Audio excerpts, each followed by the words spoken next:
My name is Amora, 31 years old, mother to a bright, kind-hearted 7-year-old girl named Lila, wife to a man who finally chose truth over blood, survivor of a family that spent nearly a decade trying to convince me and the world that I was nothing more than a parasite, a leech.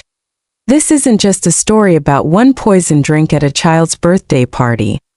This is about 9 years of slow poison, words that drip like acid, smiles sharpened into weapons, gifts given only to be weaponized later, holidays turned into battlegrounds, a pregnancy treated like an inconvenience, a premature baby whose survival they barely acknowledged, nights I cried alone while they slept soundly in beds I helped pay for indirectly, and the final, unmistakable moment when they decided words weren't enough anymore. They tried to end me. I handed the glass to the person who helped plan it, and in that single quiet act I ended their hold on me forever. If you're here because you felt that slow erosion, the way certain people can make you question your own worth until you start believing their version of you, stay with me. This is long. It's detailed. Because the truth rarely fits in 5 minutes. The build-up matters. The pain matters. The turning point matters most of all. Let's go back to the beginning. Not the party. The real beginning. Music softens. Flashback visuals. Young couple laughing in park. Then subtle shift to judgmental family stares. I was 22 when I met Elias. He worked at the same graphic design agency I did, entry level. Both of us scraping by on freelance gigs and coffee. He had this quiet steadiness. The kind that notices when your shoulders are tense and asks if you want to talk, or just sit in silence together. We bonded over late-night deadlines, shared playlists, and dreams bigger than our bank accounts. 6 months in, he took me home to meet his family. Their house was huge. Not mansion huge, but the kind of upper-middle-class sprawling that screams, "We have standards." Marble countertops, crystal glasses, photos on every wall of Elias as a child, perfect hair, perfect smile, perfect everything. Vivian, his mother, greeted me at the door. Tall, pearls, hair sprayed into submission. She looked me up and down, not subtly, and said, "So you're the girl who's stolen our Elias's heart." Her tone made stolen sound literal. Lydia, his younger sister, 20 at the time, leaned against the banister in designer jeans and smirked. Cute outfit. Thrift store. I laughed nervously. Actually, yes. Vintage finds are my thing. Vivian smiled thinly. How resourceful. That was the first cut. Small. Barely bleeding. But it was there. Dinner was polite torture. Vivian asked about my family. I told her honestly. Single mom, worked 2 jobs, no college fund, but I earned a partial scholarship and clawed my way through design school. Her response? Admirable. Not everyone has the background for higher education. Elias was always so gifted academically. Translation: You're not our kind. Elias squeezed my hand under the table. I told myself it was one awkward night. Families take time, they never warmed. Pause. Music shifts to subtle tension strings. Over the next 2 years we dated, the comments accumulated like dust you don't notice until it chokes you. Our first Christmas together. Vivian handed me a gift bag. Inside, a self-help book titled Women Who Love Too Much. She said, "I thought it might help you understand boundaries." Elias laughed it off as a joke. I read the first chapter and cried in the bathroom. Easter brunch the next year. Lydia accidentally spilled red wine on my white dress.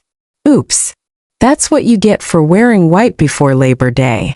Vivian handed me club soda and said, "Don't worry, dear. Some stains come out. Some don't. Summer barbecue." Vivian introduced me to neighbors as Elias's little friend from work. Not girlfriend. Not fiancé, by then we were engaged. Friend. Each incident small. Each one dismissible. But together, a pattern. A campaign to make me feel small enough that I'd either leave or shrink permanently. I didn't leave. That I loved Elias. And he loved me. He promised it would get better after the wedding. It got worse. Wedding flashback visuals, beautiful ceremony but cut to in-law table whispers. Our wedding was small, our choice. Backyard. Close friends. Lila's future grandparents paid for nothing but showed up in designer outfits and made speeches about how Elias deserved the best. Vivian's toast. To my son, who has always chosen wisely until now. May this marriage teach him the value of family expectations. Guests laughed. I smiled through gritted teeth. Honeymoon over, we moved into a modest apartment. I kept freelancing. Elias got a promotion. Life felt possible. Then I got pregnant. Music darkens. Slow heartbeat sound effect. Vivian's reaction when we told her. Silence. Long silence. Then. Already? You're so young. Elias has so much career ahead. Timing is everything. Lila arrived early. 29 weeks. Tiny. Fragile. NICU for 5 weeks. I barely slept. Pumped milk in a hospital chair while machines beeped. Elias split time between work and us. Vivian visited once. Brought flowers for Elias. Sat for 20 minutes. Said, "This must be so hard on him." Never once asked how I was. When Lila came home, tiny but fierce, the real campaign began. They started helping, which meant control. Vivian insisted on weekly dinners at their house. For the baby's sake. She needs family. Lydia babysat once and forgot to tell me Lila had a fever until I got home and found her crying money. Elias's salary suddenly had family obligations. Vivian would call crying about unexpected bills. New furniture, vacations. He'd send money. I'd watch our savings dwindle while I worked extra hours. I confronted him once. He said, "They're getting older. They need help." I said, "We have a child now.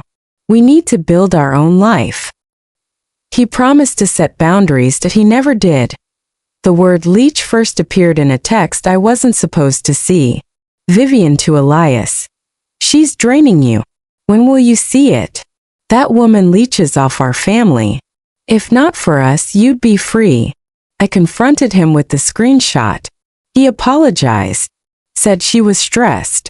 Said he'd talk to her. Nothing changed. Party build-up, extended scene setting. Fast forward to Lila's 7th birthday. March, just before spring. I planned everything. Pink balloons. Vanilla cake I baked myself at 2 a.m. because the bakery canceled last minute. Banner I designed and printed. Games. Goodie bags. Invitation sent weeks ahead. The morning of, Lila woke up singing, "Mommy, is today my princess day?" I hugged her so tight. "Every day is your princess day, baby." Elias helped decorate. Kiss my forehead. "You've outdone yourself." Vivian and Lydia arrived at 3 p.m. fashionably late. Vivian in cream silk, pearls gleaming. Lydia in scarlet, lips painted blood red. Vivian air-kissed me. Such a quaint little gathering. So homemade. Lydia scanned the room. Cute theme. Very budget-friendly. I smiled. Lila loves it. That's what matters. They mingled. Smiled at guests. Whispered to each other. I poured punch. My hands shook slightly, old habit around them. Set my glass down to help Lila with a game. Chatted with Mrs. Patel. Laughed genuinely for the first time that day. Turned back. And saw Vivian's hand over my glass. Small vial. Pale powder. Top. Dissolve. Time froze. Why pulse roared in my ears. Every insult lined up in memory like soldiers. You're just a leech. Elias deserves better. How convenient. Stains don't come out. She's sensitive. Like you. The powder meant for me. At my daughter's birthday. Climax, ultra slow narration, heavy pauses, tense music. Fear hit first.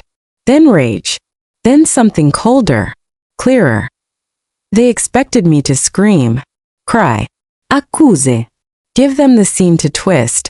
Unstable, dramatic, ungrateful. I gave them nothing. I picked up the glass.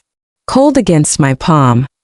Looked at Lila across the room laughing, frosting on her nose. Thought, if I drink this they win. Forever. Custody. Gossip. See? We told you she was unstable. No ivalked. Steady steps. Room noise faded to white noise. Approached Lydia.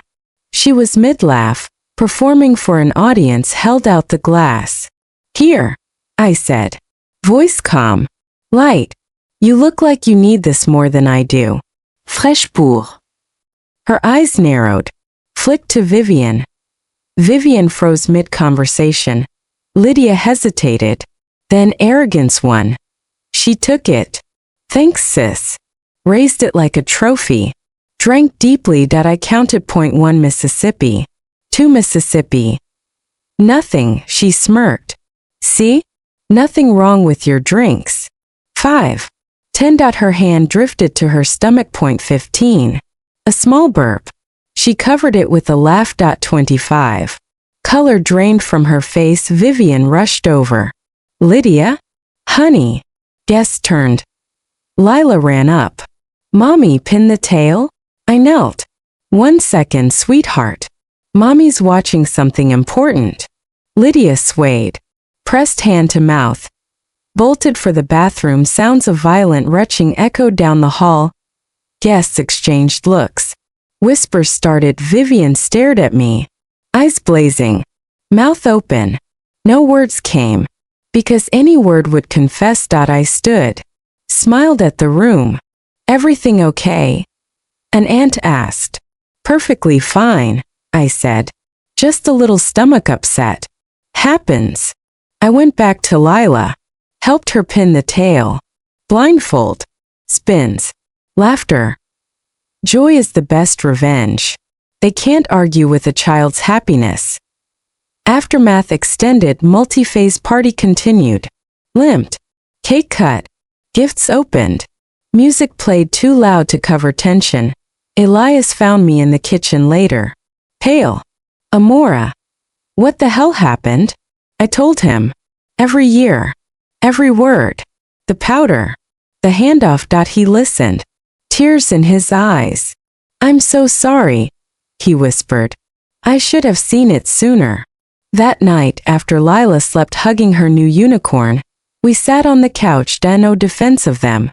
No, keep the peace, he said. We're done letting them hurt us. The next day, blocked numbers.